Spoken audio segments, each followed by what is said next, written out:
नमस्कार दोस्तों, क्या आपका भी स्टॉप लॉस रोज हिट होता है और आप चाहते हैं कि कोई ऐसी टेक्निक पता चल जाए जिससे आपका स्टॉप लॉस हिट होना कम हो जाए या स्टॉप लॉस हिट होने।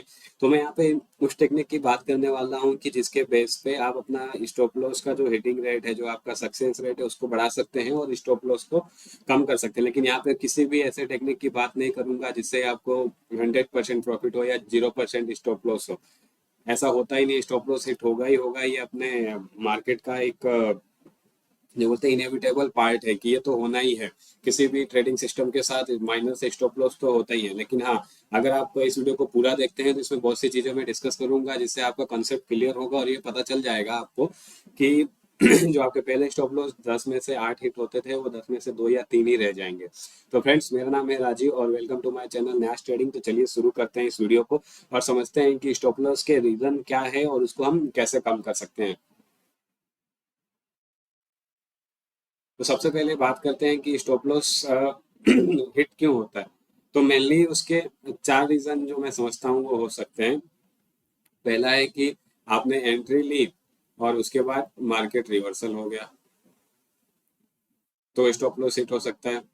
दूसरा है कि आपने जो स्टॉप लॉस का प्लेसमेंट था वो गलत जगह किया, रैंडमली कहीं भी लगा दिया, तो स्टॉप लॉस हिट हो सकता है। तीसरा है कि स्टॉप लॉस का जो आपका साइज था वो काफी बड़ा था और आप टारगेट का वेट करते रहे, तब तक मार्केट रिवर्सल हो गया और स्टॉप लॉस हिट हो गया। और चौथा पॉइंट है, वो हो सकता है कि not accepting the risk,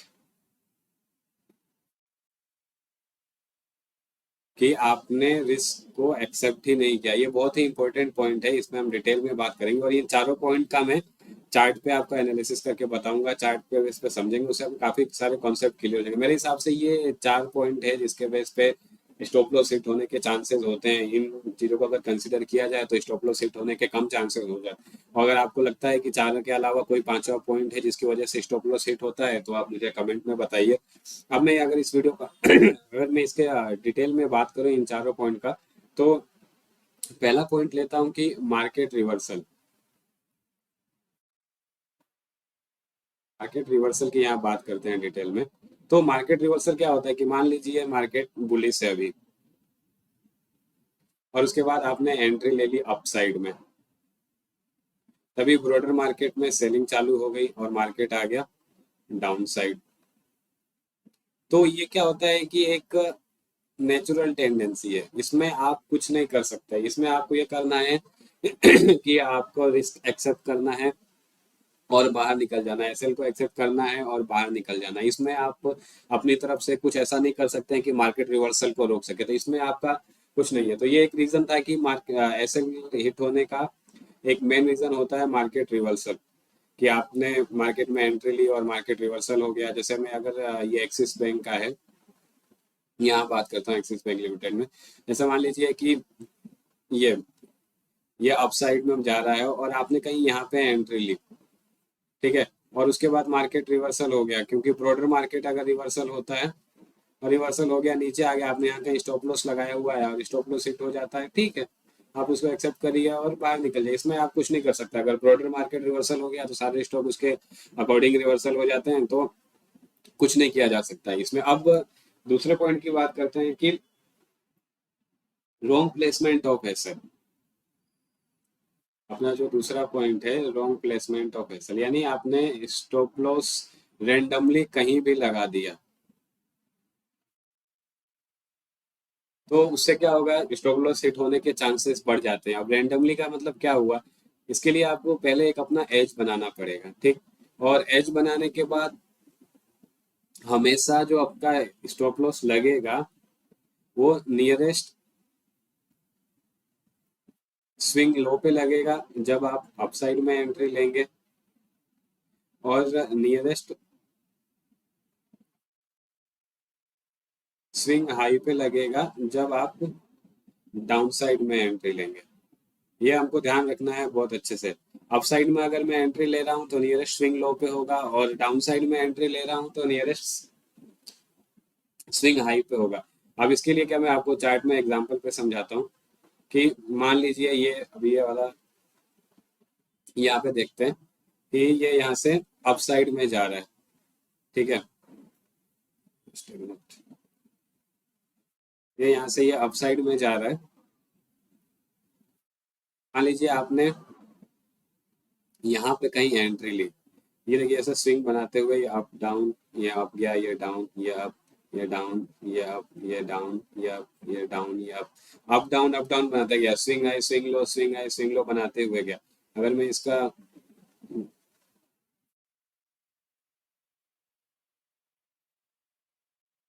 line वाला देखता हूँ तो ये देखिए up down up down up down up down दिख रहा है। इसमें अपने को स्विंग लो स्विंग हाई देखना है। जैसे मान लीजिए यहाँ पे कहीं एंट्री ली अप साइड में, तो ये जो इसका स्विंग लो है यहाँ पे एंट्री ऐसे लगेगा। यहाँ पे आपने हायर हाई में एंट्री ली तो यहाँ पे कहीं ऐसे लगेगा। फिर आपने ये यहाँ पे हायर हाई बन रहा है तो यहाँ पे ऐसे लगेगा। फिर यहाँ पे हायर हाई बन रहा है, यहाँ पे ऐसे लगेगा। तो ये क्या होता है कि एक सिस्टमेटिक स्टॉप लॉस है। ये रैंडम स्टॉप लॉस नहीं है कि आपने कहीं भी लगा दिया, ऐसा नहीं है। अब इसमें क्या है कि एक चीज देखने वाली बात है कि जैसे ये अगर अप ट्रेंड पकड़ लिया इसने, तो मेरा मान लीजिए पहला स्टॉप लॉस यहाँ था, तो कितना भी नीचे आया तो यहाँ तक नहीं आया, तो चांसेस कम हो गए हिट होने के। फिर यहाँ ऊपर गया, यानी इसने स्विंग लो बनाया, फिर यहाँ पर अगर मान लीजिए मैं हायर हाई पे एंट्री लेता हूँ, यहाँ पे स्टॉप लॉस लगाया, तो फिर इसने इस लेवल को नहीं टच किया तो स्टॉप लॉस बच गया। फिर इसके बाद यहाँ पे एक हायर हाई बना है, यहाँ पे अगर मैं कहीं एंट्री लेता हूँ, यहाँ पे स्टॉप लॉस लगाता हूँ तो ये नीचे नहीं आया है, ऊपर गया। तो पहली बात, अगर आपने ट्रेंड आइडेंटिफाई करके अप साइड में एंट्री ली है, तो इसमें आपको क्या करना है कि स्विंग लो पे स्टॉप लॉस लगाना है। स्विंग लो पे स्टॉप लॉस लगाएंगे तो आपका स्टॉप लॉस हिट होने के कम चांस हो जाता है। अब इसमें ऐसा नहीं है, मैं अगर इसको मैं फिर से अगर बाद में कन्वर्ट कर देता हूँ कैंडल में, तो अब ऐसा नहीं है कि मान लीजिए आपने यहाँ पे एंट्री ली, यहाँ पे एंट्री ली, कहीं यहाँ पे एंट्री ली और इसी के नीचे स्टॉप लॉस लगा दिया, तो चांसेस है कि नीचे आके मान लीजिए कि यहाँ पे बात करते हैं, ये इसमें यहाँ पे एंट्री ली और आपने इसके नीचे स्टॉप लॉस लगा दिया, तो ये आपका हिट हो जाएगा। स्विंग लो यहाँ पे है तो यहाँ पे स्टॉप लॉस लगाना, यहाँ पे कहीं एंट्री ली और यहाँ पे स्टॉप लॉस लगा दिया, यहाँ पे लगा दिया मन से, मतलब कहीं भी स्टॉप लॉस लगा दिया कि आपको 1,000 रुपए का लॉस नहीं करना। किसी ने बताया आपके पास 1 लाख का कैपिटल है तो आप 1,000 रुपए लॉस नहीं करना चाहते हैं, तो कहीं भी स्टॉप लॉस लगा दिया तो वो नहीं चलेगा। उससे क्या होता है, स्टॉप लॉस हिट होने के चांसेस ज्यादा हो जाते हैं। अब डाउन साइड में अगर बात की जाए, जैसे यहाँ पे एक जस्ट मिनट में एक डाउन साइड वाला कोई सा देख लेता हूँ, ये अप साइड है। यहाँ पे एक अच्छा एग्जांपल है डाउन साइड में। अब जैसे अगर मैं इसको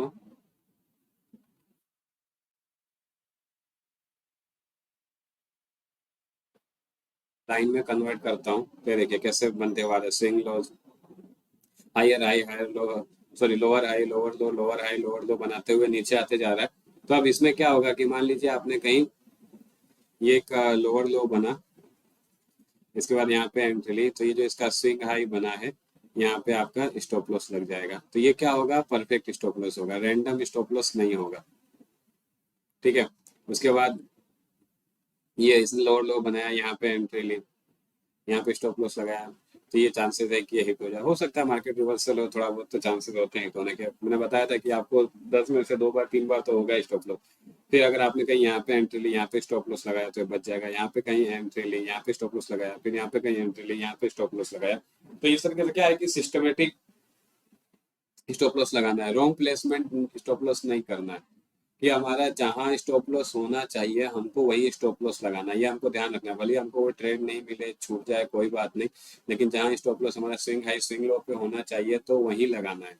अब तीसरी बात करते हैं, जो इसका तीसरा पॉइंट है वो है कि size of S L is higher या लार्ज या बिग, जो भी बोल सकते हैं आप, कि आपने जो स्टॉप लॉस का साइज लिया है वो बड़ा हो गया। नॉर्मली क्या होता है, स्टॉप लॉस हमेशा स्टॉक के 1% के अंदर ही रहना चाहिए। आप हमेशा नोट कर लीजिए, लिख लीजिए जहाँ लिखना है कि स्टॉप लॉस हमेशा 1% के अंदर ही होना चाहिए।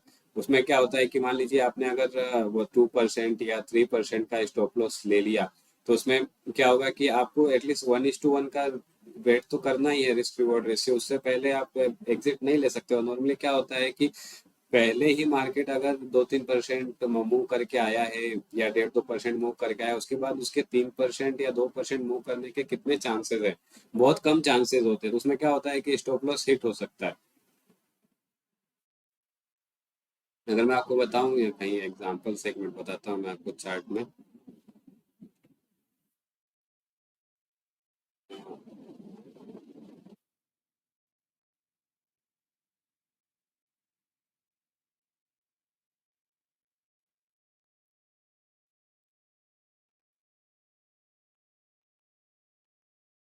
जैसे यहाँ पे अगर मैं नॉर्मल बात करता हूँ, ये अप ट्रेंड में एक अच्छा सा ट्रेड है। अब यहाँ पे क्या है कि मान लीजिए हायर हाई पे क्लोजिंग हुआ, यहाँ पे अपने स्विंग लो पे स्टॉप लॉस लगा दिया। ठीक। अब ये तो क्या अप ट्रेंड में है, तो ये नीचे नहीं आया। ठीक। अब मान लीजिए यहाँ पे किसी ने एंट्री ली होगी और यहाँ पे स्टॉप लॉस लगाया होगा। अब क्या हुआ है कि यहाँ से यहाँ तक इसने एक अच्छा मूव दे दिया है। और मूव देने के बाद क्लियर कर देता हूँ मैं। एक यहाँ से यहाँ पे तक एक अच्छा मूव दे दिया है और यहाँ से मान लीजिए स्टॉप लॉस का ये 0.3% है या 2% है। तो अब इसकी क्या प्रोबेबिलिटी है कि ये 3% और मूव करेगा? हो सकता है यहाँ तक इसने 2% पहले मूव दे दिया हो। इसलिए क्या करना है कि स्टॉप लॉस को हमेशा 1% के अंदर रखना है। उससे क्या होगा कि आपके एसएल हिट होने की प्रोबेबिलिटी कम हो जाएगी और जो प्रॉफिट होने की प्रोबेबिलिटी बढ़ जाएगी उसमें। क्यों? क्योंकि मान लीजिए मार्केट 1 या 2% बढ़ के आया है, तो अगर 1% के अंदर स्टॉप लॉस है तो 1% तो हम उम्मीद कर सकते हैं ना कि मार्केट एटलीस्ट दिन में 3-4% का अच्छा स्टॉक है तो मूवमेंट देगा, अगर ट्रेंड में है तो। ये ध्यान रखना है कि ट्रेंडिंग मार्केट होना चाहिए। तो ही हमको ये 3-4-5% का मूव मिलेगा। ट्रेंडिंग मार्केट नहीं है तो लंबरी जिगजैग रह के, जिसको बोलते हैं कंसोलिडेशन या ट्रेडिंग रेंज में रह के ही क्लोज होता है। तो हमको ये ध्यान रखना है कि स्टॉप लॉस हमेशा अपने लिमिट के अंदर लगाना है, 1% के अंदर लगाना है, ताकि स्टॉप लॉस हिट होने के चांसेस कम हो जाए। और जो चौथा पॉइंट है वो सबसे इंपॉर्टेंट पॉइंट है, इसको साइकोलॉजी का पॉइंट बोलिए या जो भी बोलना है बोलिए, कि not accepting the risk. Not accepting the risk. अब ये क्या होता है? ये सबसे इंपॉर्टेंट पॉइंट है। आपको सब रूल पता चल गया, सारे नियम पता चल गए, सारे ट्रिक पता चल गई, आपके पास बहुत सारे एज भी आ गए, लेकिन आपको ये भी पता चल गया कि मुझे एसएल लगाना है, उसके बाद एंट्री लेनी है, उसके बाद भी बार बार स्टॉप लॉस हिट हो रहा है, तो आप क्या कर रहे हैं कि रिस्क को एक्सेप्ट नहीं कर रहे हैं। ये सबसे इंपॉर्टेंट पॉइंट है। रिस्क एक्सेप्ट करने का मतलब क्या होता है कि आप ये समझिए कि शेयर मार्केट में अगर आप आए हैं तो आप रिस्क लेके आए हैं, आपने एंट्री ली है, उससे पहले ही अपना स्टॉप लॉस सेट कर लिया है। मान लीजिए आपने 100 10,000 रुपीज से आप ट्रेड कर रहे हैं और 100 रुपीज का आपका 1% का बनता है, तो अब इसमें क्या होगा कि आपको 100 रुपीज तो आपने रिस्क पे लगा ही दिए हैं। आपको ये नहीं सोचना है कि मैं उस 100 रुपीज को बचाऊंगा। नहीं, इस पे बिल्कुल नहीं सोचना है। वो आपके 100 रुपीज तो गए, आपने ट्रेड लिया, पैसे गए। बस ये सोचना है, आपने गेस किया, ट्रेड लिया, अब इस 100 रुपीज को बचाने का मत सोचे। नॉर्मली क्या होता है कि जैसे हमने कोई किसी में एंट्री ली, ठीक है, एंट्री ली, मान लीजिए मार्केट ऊपर जा रहा था, ऐसे ऐसे हमने यहाँ पे एंट्री ली, 100 एसएल पे यहाँ पे लगाया, 100 रुपीज का अपना मान लीजिए एसएल था, टोटल रिस्क 100 रुपए का था। अब इसमें क्या हुआ, मार्केट ऊपर गया और उसके बाद नीचे आने लगा, नीचे आने लगा, 50 रुपए का लॉस हो गया, 70 रुपए का लॉस हो गया, 60 रुपए का लॉस हो गया। फिर आपको क्या है कि लगता है यार अभी और नीचे आ जाएगा, अपना 100 रुपए पूरा चल जाएगा, अब तो ये यहाँ से मुझे स्टॉप लॉस को थोड़ा ऊपर ले लेना चाहिए, यहाँ लगा देता हूँ। तो उसमें क्या होगा, जैसे ही आप स्टॉप लॉस को मूव करेंगे या अप साइड ले जाएंगे, स्टॉप लॉस हिट करेगा, फिर मार्केट अपर डायरेक्शन में चला जाएगा। ये बहुत बार होता है, अच्छे अच्छे प्लेयर के साथ होता है और इसमें काफी अच्छा प्रैक्टिस करना पड़ता है। नॉर्मली ये नहीं आता। आप सब रूल जानने के बाद, स्टॉप लॉस का पॉइंट समझने के बाद, परसेंटेज समझने के बाद, स्टॉप लॉस लगाने की जगह समझने के बाद भी आपका बार बार स्टॉप लॉस हिट होगा, होगा ही होगा। क्यों? क्योंकि आपने रिस्क एक्सेप्ट नहीं किया है। रिस्क एक्सेप्ट करने के लिए क्या करना है, आपको मेंटली प्रिपेयर होना है कि मैंने जो रिस्क लगा दिया है ये पैसे तो गए, ये तो जाने ही है। अगर प्रॉफिट मिला तो अच्छी बात है, अदरवाइज मैंने तो इसका रिस्क लिया ही है। हमको ये ध्यान रखना है कि स्टॉप लॉस सिर्फ लगाने के लिए नहीं लगाना, 100% एक्सेप्ट करना है कि पैसे गए मेरे, रिस्क है। तो जिस दिन आप ये एक्सेप्ट करना शुरू कर देंगे रिस्क है, और जैसे ही मार्केट आपके अपोजिट डायरेक्शन में आएगा और लॉस होना शुरू करेगा, तो आप क्या डरेंगे नहीं। और डरेंगे नहीं तो वहीं रहेंगे। और कई बार क्या होता है कि स्टॉप लॉस के पॉइंट के पास आके ऊपर चला जाता है मार्केट, कई बार थोड़ा सा नीचे आता है फिर ऊपर चला जाता है। तो ये ध्यान रखना है कि स्टॉप लॉस हिट हो जाता है तो कोई बात नहीं, अगर आपके एज पे आपको भरोसा है, आपके टेक्निक पे आपको भरोसा है तो आपका वेट करना। अगर स्टॉप लॉस हिट भी हो जाता है तो एक्सेप्ट करना है, ठीक है भाई मैं तो मार्केट में रिस्क लेके ही आया था ना, 1% का तो रिस्क लिया, तो फिर मुझे इसको बचाना क्यों है। तो ये चीज ध्यान रखनी है और उसके साथ ट्रेड करना है। तो जैसे कि इन सब चीजों का आप ध्यान रखेंगे ना तो आपके जो स्टॉप लॉस हिट होने की प्रोबेबिलिटी है, share market is all about probability game, तो जो प्रोबेबिलिटी है वो कम हो जाएगी और जो प्रॉफिट की प्रोबेबिलिटी है वो बढ़ जाएगी। वो हमको ध्यान रखना है कि एसएल हिट होने की प्रोबेबिलिटी कम हो जाएगी और प्रॉफिट की प्रोबेबिलिटी बढ़ जाएगी। कैसे, हमको 4 पॉइंटों पर हमने डिस्कस किया, इन चारों का ध्यान रखना है। सबसे पहले तो क्या करना है, सबसे इम्पोर्टेंट पॉइंट ये है कि रिस्क को एक्सेप्ट करना है। भले मैंने आपको आखिरी में बताया लेकिन सबसे इम्पोर्टेंट पॉइंट यही है, रिस्क एक्सेप्ट करना, क्योंकि सब चीज जानने के बाद भी हमने कैसा। दूसरा है एसएल का प्लेसमेंट राइट करना है, स्विंग लो पे करना है हमेशा, स्विंग लो या स्विंग हाई पे। और तीसरा पॉइंट है कि स्मॉल एसएल लगाना है, बड़ा नहीं लगाना है, 1% के अंदर ऐसे लगाना। तो ये 3 पॉइंट है जिसको आप प्रैक्टिस करके, जिसपे आप वर्क करके अपने एसएल को हिट होने से बचा सकते हैं। तो फ्रेंड्स आज के लिए इस वीडियो में इतना ही। होप ये वीडियो आपको थोड़ा समझ में आया हो। अगर समझ में आया तो इस वीडियो को लाइक करिए, चैनल को सब्सक्राइब करिए, अपने फ्रेंड्स के साथ जरूर शेयर करिए ताकि इन्फॉर्मेशन ज़्यादा से ज़्यादा लोगों तक पहुंच सके। Thank you.